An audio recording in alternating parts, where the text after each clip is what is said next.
आप क्या स्थिति समझ रहे हैं हिमाचल में कांग्रेस की? कांग्रेस पार्टी अभी जो 10 गारंटी लेके आई है उसके ऊपर लोग डिस्कशन कर रहे हैं, चर्चाएं कर रहे हैं।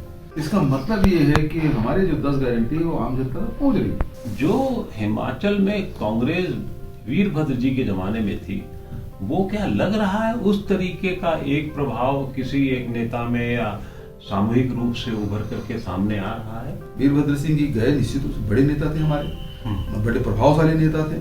लेकिन अभी जो सेकंड लीडरशिप है वो उसका जो गैप है वो भरने के लिए तैयार बैठी है और लोग उस प्रकार से देख भी रहे हैं। ओल्ड पेंशन स्कीम, क्या कांग्रेस के पास एक ऐसा खजाना, कारों का खजाना मिल गया है जो नैया पार करा देगा? ये तो कर्मचारी और कर्मचारियों के परिवार, खासकर जब रिटायरमेंट हो जाते हैं तब जो उसके परिवार में जो स्थिति बनती है उस चीज को देखे हैं, भोगे हैं, और उसके बाद उन्होंने फिर ओल्ड पेंशन स्कीम मांगा है और उसको हम भाई पेंशन स्कीम ही कांग्रेस की सरकार की रही है। ओपीएस के अलावा ऐसा कौन सा तुरुप का पत्ता है जो हिमाचलियों को पूरी तरीके से पकड़ लेगा, जकड़ लेगा?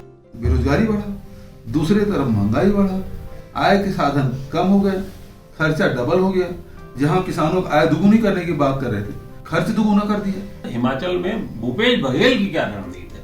सारे नेता फील्ड में हैं, सारे कार्यकर्ता झंडा लेके निकल पड़े हैं, घर घर तक जा रहे हैं, लोगों के पास जा रहे हैं। और वो जब निकल गए तो फिर कांग्रेस के कार्यकर्ता के सामने कोई टिकता नहीं है। लेकिन क्या वजह है कि छत्तीसगढ़ में ईडी को लेकर के बड़ी कार्रवाई हो रही है? उस पे ईडी, आईटी, डीआरआई और सीबीआई ये लगा हुआ है। आम जनता है वो जीएसटी से परेशान है।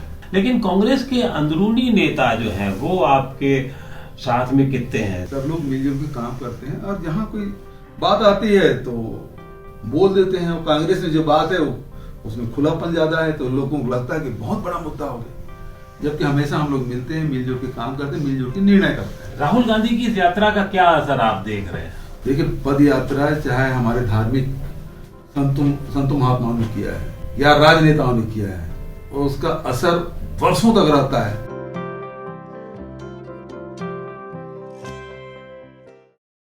हिमाचल में चुनाव प्रचार बिल्कुल चरम पर है और कांग्रेस के प्रचार का जिम्मा एक तरीके से छत्तीसगढ़ के मुख्यमंत्री भूपेश बघेल साहब ने संभाल रखा है। बघेल साहब, बहुत बहुत स्वागत आपका पंजाब केसरी समूह से बातचीत करने के लिए, जगबाणी, हिंद समाचार और नवोदय टाइम्स से बातचीत करने के लिए आपने समय निकाला इस व्यस्तता में। अब जब बिल्कुल चुनाव वोटिंग होने के दिन करीब आ रहे हैं तो आप क्या स्थिति समझ रहे हैं हिमाचल में कांग्रेस की? देखिए, जब चुनाव की तैयारी लोग कर रहे थे जी तो मन में बहुत सारी शंकाएं थी, कुशंकाएं थी। लेकिन जैसे जैसे समय बीतते जा रहा है, चुनाव डिक्लेयर हुआ, उसके बाद प्रत्याशियों की घोषणा हुई, उसके बाद घोषणा पत्र जारी हुआ, तो अब बहुत सारे जो तस्वीर है वो साफ होती जा रही है। जी,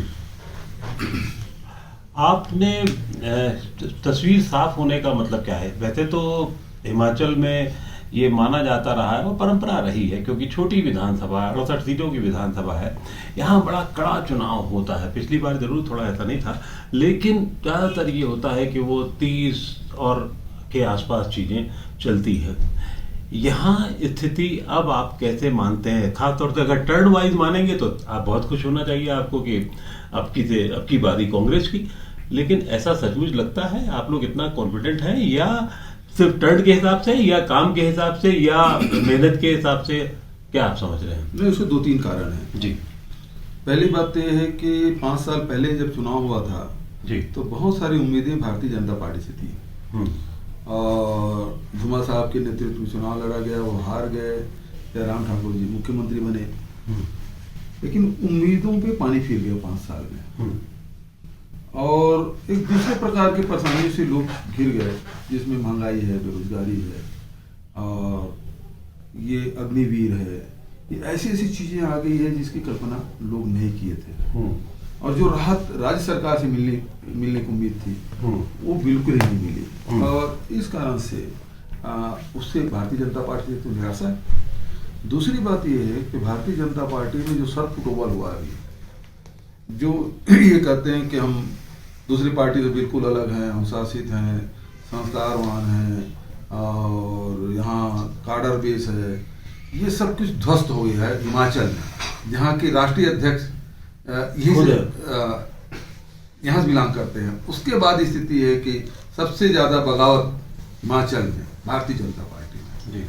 और तीसरी बात यह है कि कांग्रेस ने यहाँ बहुत कुछ काम किया है, चाहे परमार साहब के समय की बात करें, चाहे ठाकुर साहब रहे, वीरभद्र जी और राजा वीरभद्र सिंह जी रहे, 6 बार रहे। तो एक विकास के उनके अपनी कल्पनाएं थी, लोगों के साथ मिलकर, चाहे शिक्षा हो, स्वास्थ्य हो, रोजगार हो, और यहाँ पर्यटन है, इन सब के विकास काम उन्होंने किए। तो सबके जेहन में वो सारी बातें हैं, क्योंकि यहाँ पढ़े लिखे लोगों की संख्या बहुत अधिक है, तो इसे आप किसी दूसरे बात में उलझा नहीं सकते। पढ़े लिखे लोग हैं, समझदार लोग हैं, तो इसलिए कांग्रेस पार्टी अभी जो 10 गारंटी लेके आई है उसके ऊपर लोग डिस्कशन कर रहे हैं, चर्चाएं कर रहे हैं। तो इसका मतलब ही ये है कि यदि ये कांग्रेस के घोषणा पत्र में यदि चौक चौराहे में 5 होटल में यदि चर्चा हो, तो इसका मतलब ही ये है, और उसमें लगातार भारतीय जनता पार्टी काउंटर आना है, बयानबाजी आना, उसके राष्ट्रीय अध्यक्ष तक इसका बयान कर रहे हैं। इसका मतलब ये है कि हमारी जो 10 गारंटी है वो आम जनता तक पहुंच रही है जी। आपने 10 गारंटी का जिक्र किया और दूसरा भाजपा के विक्षुब्धों का जिक्र किया, नड्डा साहब को इनको संभाल ना पाने का जिक्र किया, लेकिन सच कहूं तो कांग्रेस में भी ठीक ठाक है। लोग कहते थे, लेकिन इस समय जो टिकटें वितरण हुआ ऐसा कुछ नहीं दिखा। और सारे लोग जो वीरभद्र सिंह हमारे बहुत बड़े नेता थे, उसके जाने के बाद जो सेकंड लाइन की लीडरशिप है, सब साथ में चल रहे हैं, सब साथ में घूम रहे हैं, प्रेस कॉन्फ्रेंस कर रहे हैं, आम सभा कर रहे हैं। टिकट के वितरण में वो सरफुटबॉल नहीं हुआ जो भारतीय जनता पार्टी हुआ। प्रधानमंत्री तक को फोन करना पड़ा। और यहाँ अब आपने देखा कुल्लू के राजा साहब इधर बैठे, नड्डा साहब वो समर्थन भी कर रहे हैं और वो आंसू भी पहुंच रहे हैं। ये जो दृश्य है, और उस प्रकार से केंद्रीय मंत्री जी आंसू बहा रहे हैं, तो ये सब चीज क्या बता रही है?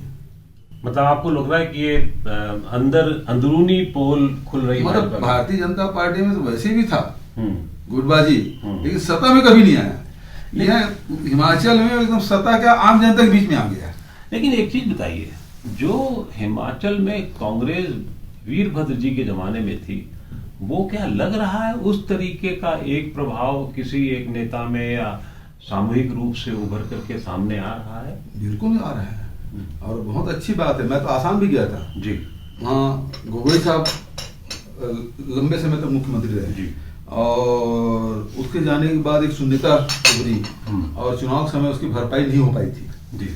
लेकिन हिमाचल प्रदेश में वो बात नहीं है।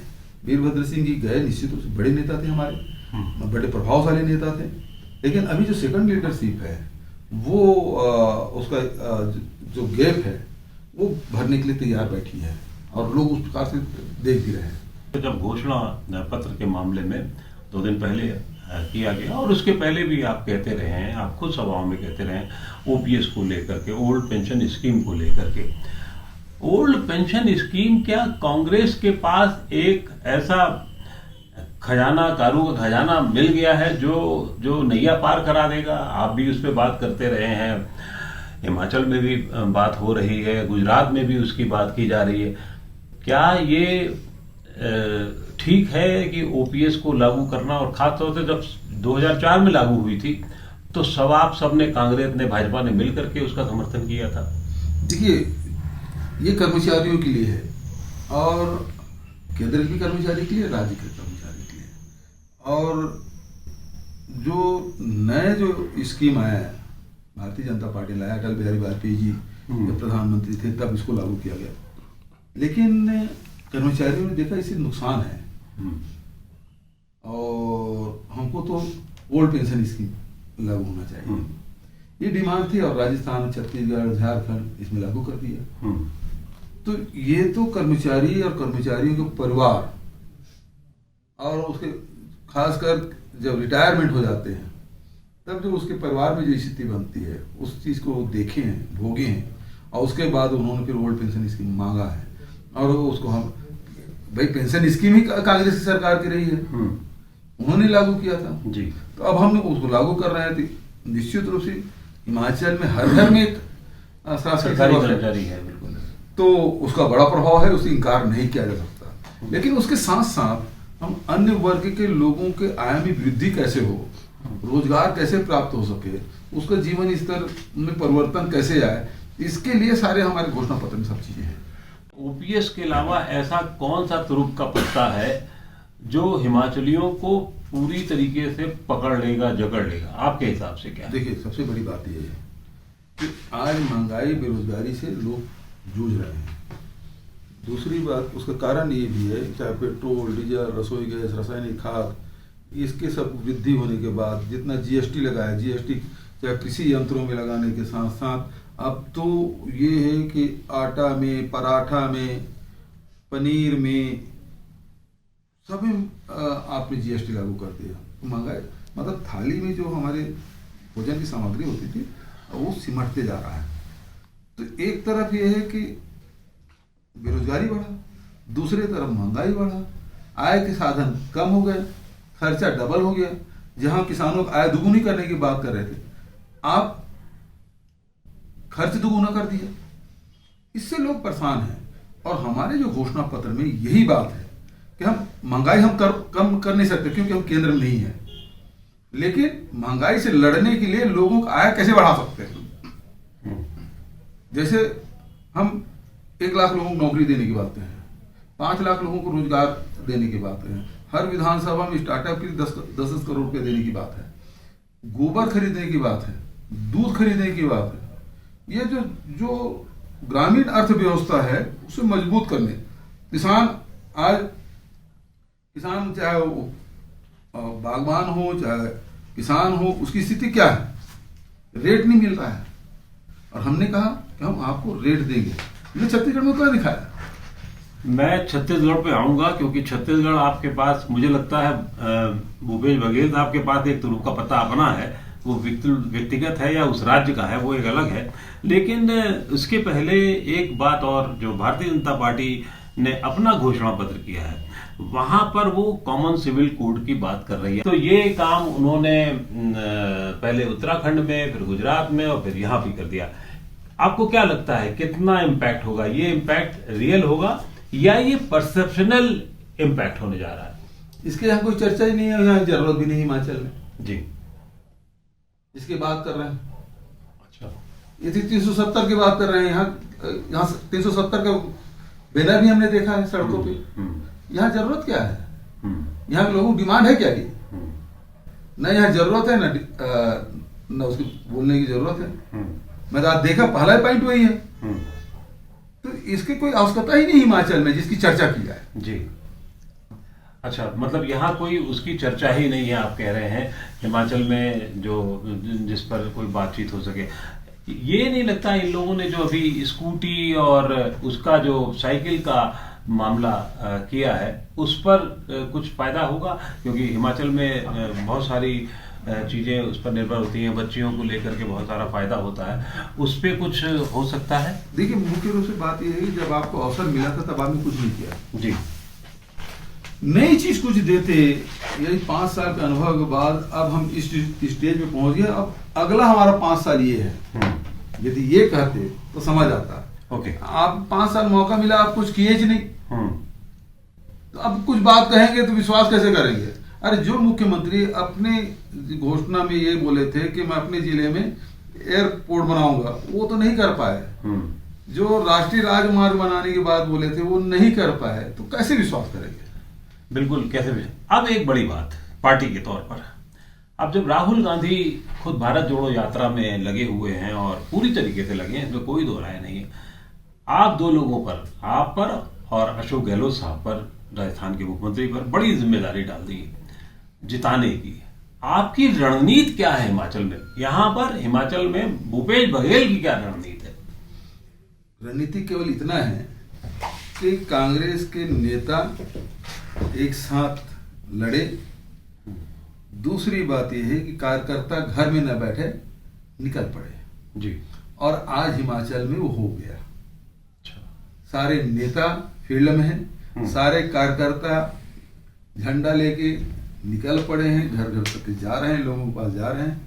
और यही हमारे जो कार्यकर्ता हमारे स्टार प्रचारक हैं, और वो जब निकल गए तो फिर कांग्रेस के कार्यकर्ता के सामने कोई टिकता नहीं है। अब मैं आपके राज्य छत्तीसगढ़ की बात करता हूँ। छत्तीसगढ़ में आपने कुछ अजीबोगरीब और नई किस्म की योजनाएं, नवाचार योजनाएं लागू की, जिसे हम कह रहे हैं, आपने नरवा गरवा घुरवा बाड़ी योजना लागू की। क्या ऐसी योजनाएं, या आपने और स्कूली शिक्षा मतलब रोका छेका अभियान किया पशुओं के लिए, 2-3-4 ऐसी योजनाएं की, गोबर खरीद जिसका भी आपने हल्का सा जिक्र किया है, तो क्या ये भी इन योजनाओं का प्रचार भी किया है? क्योंकि उसको आप यहाँ ट्रांसलेट कराने की बात कर रहे हैं, या इस तरीके से कुछ करने की योजना है? और ये योजनाएं हैं क्या एग्जैक्टली? क्योंकि जो शब्द हैं वो छत्तीसगढ़ी हैं, वो यहाँ हो सकता है कि आम पंजाबी को, आम हिमाचली को ना समझाए, तो आप उसे थोड़ा सा और बताएं। हमने कहा था छत्तीसगढ़ के 4 चिन्हारी नरवा गरवा घुरवा बाड़ी। जी। नरवा से मतलब हमारे नदी नाले से है। हाँ। गरवा मतलब पशुधन है। और घुरवा मतलब जहाँ कूड़ा कचरा डालते हैं, घुरे। हाँ। वो तो जहाँ सब जगह उपयोग हाँ, होता है। ठीक है। और बाड़ी मतलब जो किचन यार्ड है। हाँ। और सभी पीछे बाड़ियाँ का। लगाते हाँ। हैं। ये 4 शब्द हैं। और इसमें आज जो पूरी दुनिया की जो समस्या है उसका इसमें निदान दिखाई देता है। सबसे पहली बात यह है, नरवा मतलब पानी की जरूरत है। पानी जो वर्षा का जल है वो उसको सहेजने का आवश्यकता है, उसको रोकने का आवश्यकता है। जो हमारे पहाड़ों में, जंगलों में जो पानी बरसता है वो निकल के चला जाता है। यहाँ भी जंगल है, हमारे यहाँ 40% जंगल छत्तीसगढ़ में। वहाँ आप जंगलों में जो आदिवासी निवास कर रहे हैं, वहाँ परंपरागत रूप से निवास कर रहे हैं, उसके खेतों में देख लीजिए पानी खूब गिरता है और उसके बाद पानी बंद हो गया तो फसल ही नहीं हो पाता। यदि हम पानी को रोक लें तो होगा क्या? एक तो हमारे जल स्तर ऊपर उठेगा। जल स्तर यदि उठता है तो हमारे पेयजल के लिए, निस्तार के लिए, सिंचाई के लिए, उद्योगों के लिए, सबके लिए पानी उपलब्ध। तो आज आपने देखा होगा कि ये जरूरत तो हिमाचल में भी है, ये जरूरत दूसरे प्रदेशों में भी है। जी। ये नरवा हो गया। दूसरा हो गया गरवा गौठान, गौशाला, पशुधन। आज पूरे देश में स्थिति क्या है? खुले जानवर से सब परेशान है, आवारा पशु सब परेशान है। यदि उसकी व्यवस्था, एक समय था जब यही पशुधन हमारा आर्थिक व्यवस्था के प्रमुख स्तंभ हुआ करता था। आज वो हमारे लिए बोझ हो गया है। उसकी कैसे ढंग की व्यवस्था करें? और उसके लिए फिर गोबर खरीदी, गौमूत्र खरीदी, उसकी चारा की व्यवस्था, और उसे वर्मी कंपोस्ट। आज पराली जला रहे हैं पंजाब में, उसकी समस्या खल क्या है? हमारे यहाँ जो हमने डे केयर बनाया हुआ है, करीब 10,000 पंचायतों में बन चुका है।